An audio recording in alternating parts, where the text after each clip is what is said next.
idea quite clearly. I was very impressed to realize, as you have seen, that those are not sophisticated city people. These are villagers, workers, peasants. They call themselves peasants. But they have been able to make this link between their lives, their daily lives, their livelihoods, and access to information. But I think we would be lying if we said this realization came about on their own. No, certainly those people that you saw were bringing in,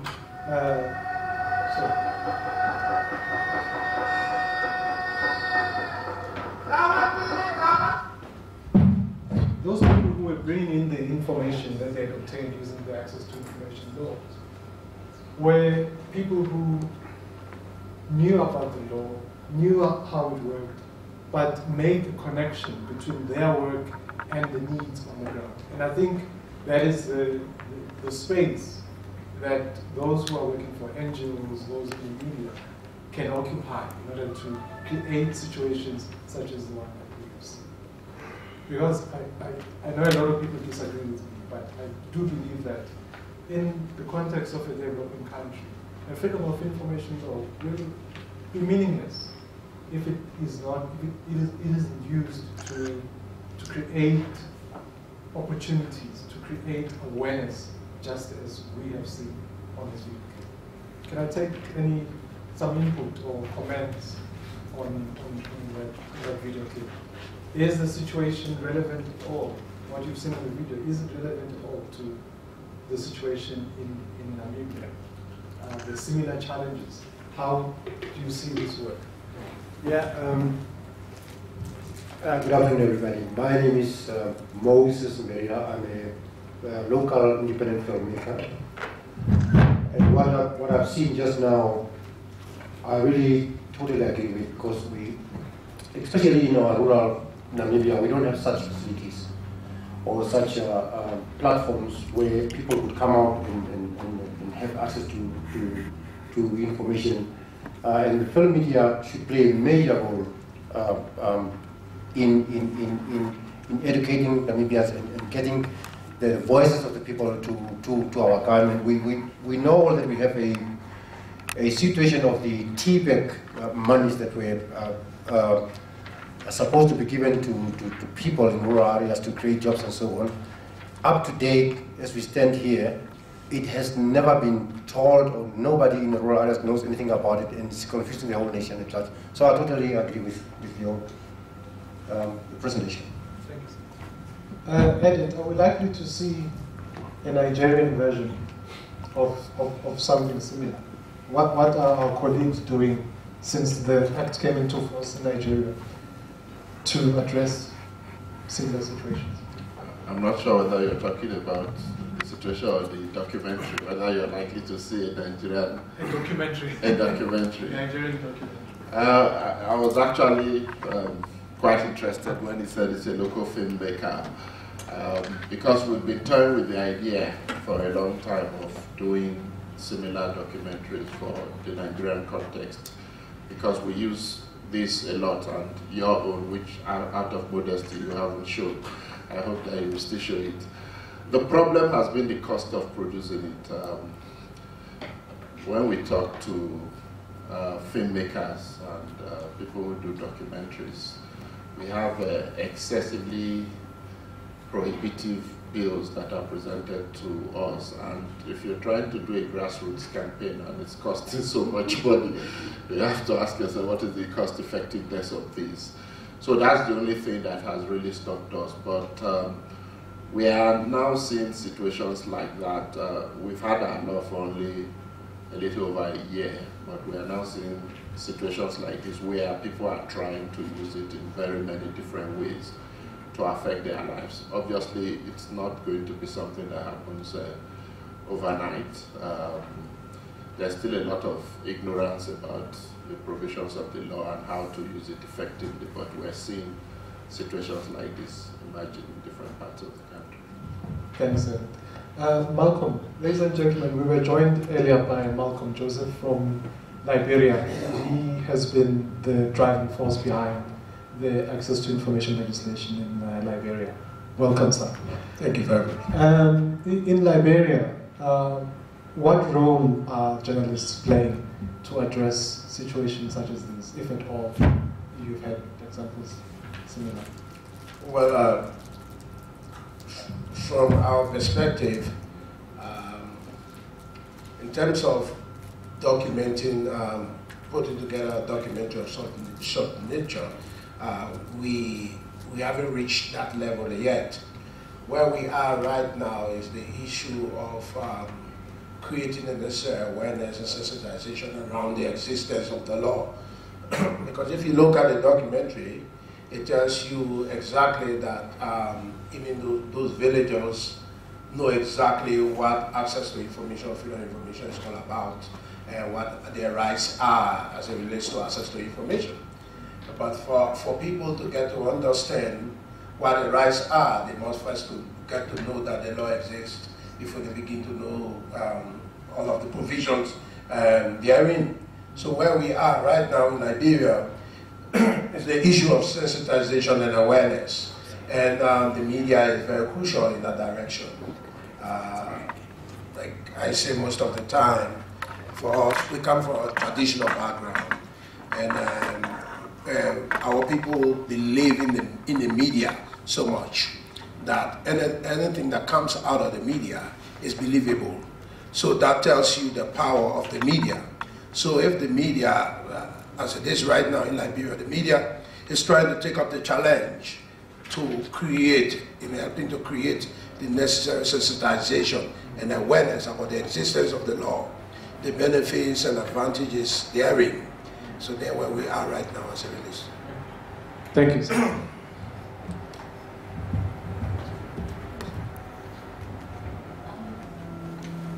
Sorry.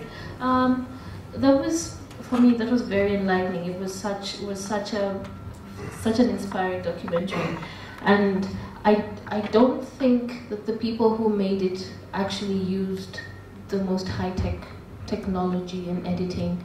It was probably just a camera and a microphone if they were lucky, and still they managed to get the message this far across the sea this many years later, because that's from way back in 2000, and their issues still hold relevance. What holds importance for me, one, is the language that they used. And I find that that's often a barrier where legislation is concerned, because people tend to present it in its legal language. And for lay people, you know, people shout constitution, constitution, like nobody will know, people will hear constipation. They won't know what the heck is going on. No, so, the language, it's pretty important. And the skit they did, they didn't say that this is act, blah, blah, blah, or yada, yada. They said, this is what's up, this is what's up, this is what's up. Is that what you want? No, what do you want? And so translating it into a language that holds relevance for people at the most basic grassroots situation. I was very inspired by how freely the villagers spoke. And they knew that they might be victims of violence and crime for speaking out and stating facts. And that's something that I think Namibia is yet to gain the courage to do so. This is a random analogy. A few weeks ago I was at the mall, Miro Mall, and I'm walking into shops. I walked into 3 shops and I was followed by 3 men. So I finally walk into a shop and I watch this man try and pickpocket a lady, and I bring it to the attention of the lady at the counter. She says, "What do you want me to do?" I'm like, "Well, you work here, stop him." She says, "Well, then he'll target me." I'm like, "Then get the security guard to stop him." "Well, then we'll target him." I'm like, "So I'm just supposed to not feel safe?" She said, "Well, have you told your management?" "Yes." What did the management say?" "They don't care." And so if you have brought it to people's attention what has happened, they waited for me at the taxi ranks at 7 o'clock and they beat me up. So there's this heavy culture of you just have to watch your own back. Nobody's got your back. And I don't know how we can encourage that kind of thing where people feel safe when they make information accessible and open, where people feel that I have something that will protect me, because very many journalists and activists just feel that I'm alone in this. And when shit hits the fan, pardon my French, when shit hits the fan, it's just me. there's nobody that's going to offer me an umbrella. So that kind of community and unity of purpose also needs to be developed through this campaign to make people feel like we're unified towards a purpose that's going to be beneficial for everybody, that it's going to help us all. It's important that you raise this issue of the circle of protection, because these issues, while it's one lady who was robbed of a pension, it's her case, but really there are more like her who are suffering under the same situation. And so it's important to create this circle of protection, this circle of defense. And I think this is a space that journalists can occupy and allow people to raise concerns about where things are going wrong through the media, because you are there, you are closer to the people. And I still believe that our people are not, definitely in South Africa, people are not confident to ask difficult questions of those in authority. But if there is this circle that includes NGOs and media and journalists, then people will feel safer to raise issues of concern in their communities. Now, Sheena was mentioning language, and I'm probably stating the obvious, but when she said language, it flicked on that warning sign in my head that, of course, when we're dealing with Namibia and we're dealing with words such as grassroots, we need to be aware of language, and we need to understand that there are about 9 or 10 main languages in the country, and we need to reach the people at the grassroots level in their language. And maybe I'm biased because I come from that background, but I think it's backed up with research as well. But the best way to do that is through the NBC language services. You'll know that in many cases they're regarded more as a community radio service in Okamatapati and Okakarara, where, in rural areas. Moses will tell you that the listeners to those stations in those rural areas. It was interesting in New Era on Friday, there was a sad report from Caprivi that, you really felt how the NBC strike in Windhoek, we'll watch DSTV, we'll watch One Africa. Yeah. But in the rural areas, those people really rely on that Sigozi service to get vital information about births, deaths, marriages, etc. And I think we need to, as activists, we need to maybe work very closely with the NBC to make sure that there are discussion programs, chat shows, phone-ins, panelists, etc., who talk in the various languages on the various language services, and in that way reach the grassroots. Thanks. I'm going to draw on again on both Edith and Malcolm. How do you deal with this issue of languages in your campaign work? It was for us a very difficult challenge. He says Namibia has about 9 major languages. We have over 250 in Nigeria. So the politics of what language do you use and what language do you leave out itself is very problematic in Nigeria. But basically, we tried to draw in civil society networks and encourage those that were already working with communities to then leverage those relationships and the access they already had, because we realized that it wasn't possible for one group or even one coalition centrally to reach all. It's a massive country with about 160 million people, so that context was very different. But when we started our campaign, actually, it was a very intellectual sort of campaign where we thought we'll sit down with parliamentarians, lobby them, and they would pass the bill. And very quickly we realized how foolish we were. Those people are not the interest of anybody but themselves. So we had to create a superior force, not in terms of violence, but in terms of voices that would make life uncomfortable for them if they were not responsive to their needs. So that's basically what we set about trying to do, and looking for many different ways to communicate the issue to different communities. We didn't think we were as successful as the examples we saw in India, in South Africa, but to a large extent, it became the biggest issue in the country, such that any legislator who went back to his village or his community got asked, why are you not passing the Freedom of Information bill? And they really couldn't come up with any credible explanation. Of course, there were things like, oh, the media is already very powerful. If you put this in their hands, they will misuse it. Those sort of excuses that really did not address the issue. But they were under constant pressure. And the media was a very important part of that process.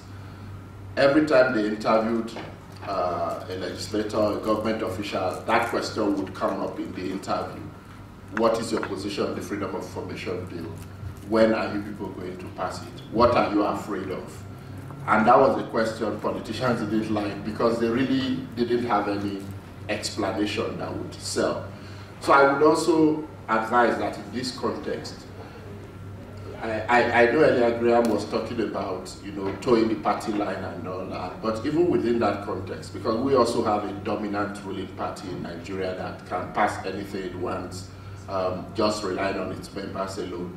But within that context, you find that the dominant party then has dissent within its membership, and we try to take advantage of that. We also try to identify champions.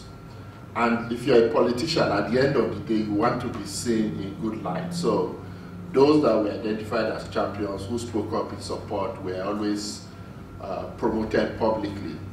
And those that were very clearly opposed were often vilified, and they didn't like it. So those sort of strategies of trying to highlight support for it. And the other thing was there were some newspapers that did scorecards for members of parliament, and they would rate members of parliament in terms of where they stood on issues that affect people, on issues that matter to the people.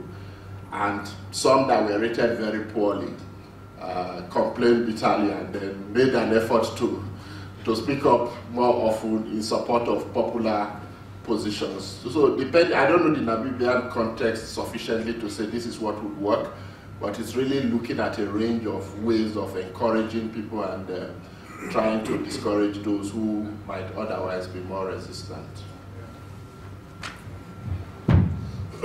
Well, we don't have 200 local languages. That's Nigeria. With a population of 3.5 million, we have 16 local languages. But I think in getting the message across on the need to pass the FOI, it went beyond the quote-unquote intellectual gathering, where we engage the stakeholders, the legislators, and what have you. We also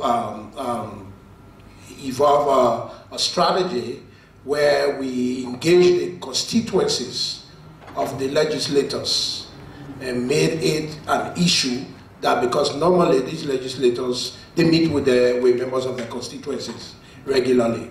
So we engage the constituents and then conscientize them, told them what the benefits are for them if there is an access to information law. Then when they engage the lawmakers, they raise these issues because the lawmakers go back and seek their advice in terms of their priorities. So when they engage them, they raise these issues, and the lawmakers use that, set that as a priority in their engagement at the level of the legislature. Now, the media itself, the sensitization that we carried out, we encourage the media to use the major local languages, like the two, Basa and Kru, are the two largest. So we engage them at that level. And some of the awareness sessions that were carried out in the rural areas. If, for example, we find ourselves in, say, Bong County, for example, while we're doing this sensitization prior to the passage, we will now get somebody from Bong County who speak the local language there and use that person in getting the message across to the full understanding of the residents or citizens of that area. And we think that was very, very effective in that direction. And at the same time, we also engage them in signature campaign. We gather over 10,000 signatures, and then from across the country, and we took that to the legislature. this is what your people are saying in terms of the passage of the Freedom of Information Law. So it serves as a pressure on the legislators to ensure that the FOI law went through. Sorry, if I may just add a quick word. One of the very effective things we did too was using SMS. Again, somebody spoke about email earlier and how difficult that was. We didn't try email. Email is not popular with government officials, but everybody in Nigeria carries 2 or 3 cell phones. So it's a very easy way of accessing people. So the first thing we did was to put together a database of mobile phone numbers for legislators. We have 469 members of the legislature, and as many of them as we could gather. Again, it's not an easy task. There's no website you go to and gather the mobile phone, so you have to go through various avenues. Media people that have cell phone numbers for some of the legislators, you collect those. Those you know, they are secretaries, they are legislative aides, whatever. So through a variety of means, we put together this database and then bombarded them non-stop with SMS, round the clock, so that some of them started to put pressure on their colleagues. Let's pass this bill so that this beeping of our phones can stop. So we found that to be very effective because everybody checks his or her phone once you get a text message, and it would usually be past Freedom of Information Bill. This is, you know, it was very well coordinated and organized. And again, I think even though you would say it's not a traditional role of a media practitioner to be doing that kind of advocacy, but there is a self-interest in this as well. And ultimately, I think it's beneficial to the community. So that's one thing we found very effective, and it may be something you want to try here as well, especially since you have less than 100 members of parliament. It shouldn't be too difficult. Well, thank you both for those brilliant ideas. And I think your remarks are leading us straight into the next session, which is to start thinking about the strategy that can be used to promote the campaign in Namibia. And you've given us a lot of good ideas that we may want to consider in crafting that strategy. I'll hand over to Karen to take us through the session.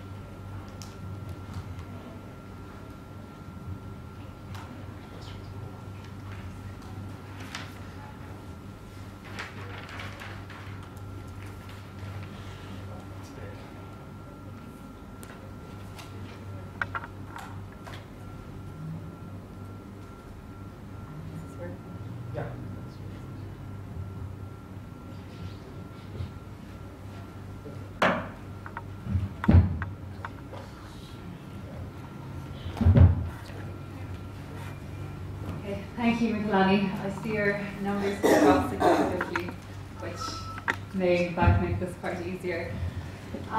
What we want to look at next, I think, is just in terms of the types of challenges that we're going to face going forward in terms of bringing access to information into Namibia, and also what type of strategies we're going to pursue in terms of going forward. So Mikelani is just going to put some questions up on the board, so we can have a look at those. But what we're going to suggest we do is to just separate into 2 specific groups so that we can look at these questions, and also so that we can wake everybody up, because it's been a very long day. Yeah, so as soon as those questions are up, what we can perhaps do is just separate into 2 separate groups. I think it's quite easy. There's the same amount pretty much on both sides of the room. So maybe you can join your compatriots on whatever side of the room that you're on. I know not everybody is from Namibia here, but at the same time they'll have a lot to offer, I think, in terms of perhaps coming up with different strategies moving forward for Namibia. And can I suggest something? What I'm hearing you say is we'll separate the room and each group deals with the same issue. Yes. I would propose that we separate the room and each group deals with a separate issue. The first issue here is there's going to be a process of developing a bill, drafting a bill that requires engagement. Then there's going to be a process of advocacy around what is developed. Can we have one group focus on how can we get the best draft possible out? And then the other group focus on what strategies can we use to get it passed, a good version passed. Because the drafting, if you miss the trade there, you might end up with a Zimbabwean access to information law, which gets passed, but it's of very little value. That helped us all. So yeah, perhaps we can maybe go with edit suggestion, and then how would we craft the question, the first question? What challenges can we adopt to influence the drafting or in the drafting process? What strategies? Yes.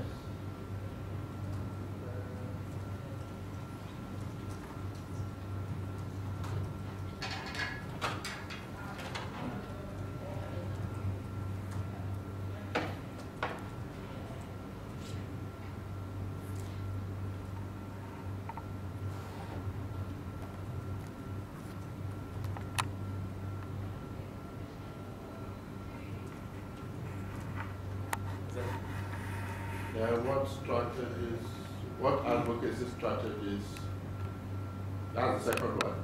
Oh, second one. What advocacy strategies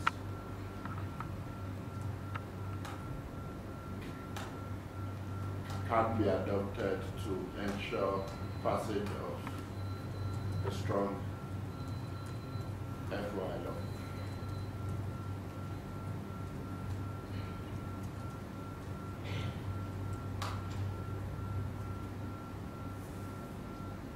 Obviously, this implies that we will need to identify the challenges and how to overcome them.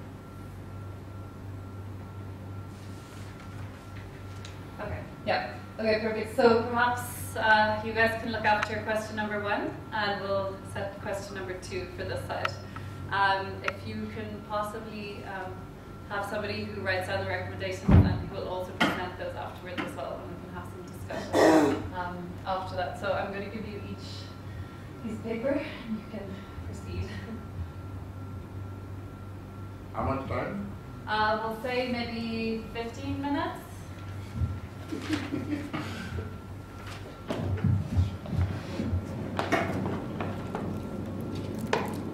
That's 15 minutes to draft the bill. If you can do it faster, better. Well, we know editors go.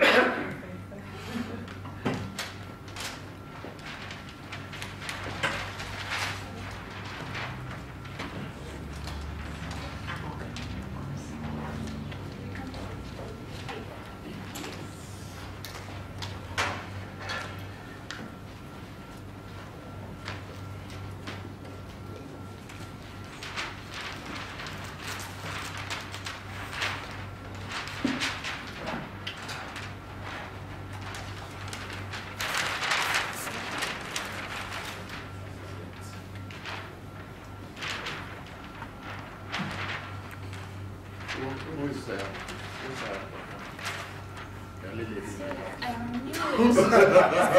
First touch the pen. Typical, like, no, it's not that good. I'm sorry. None of my watch got it. Have nothing described. You know what? We pick our best person. Okay. Yeah. So that There was all our issues are more questions. More questions.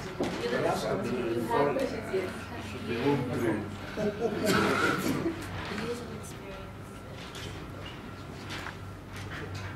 This proposal is to make that we change FOI to access to information. Okay, ACI. Yeah.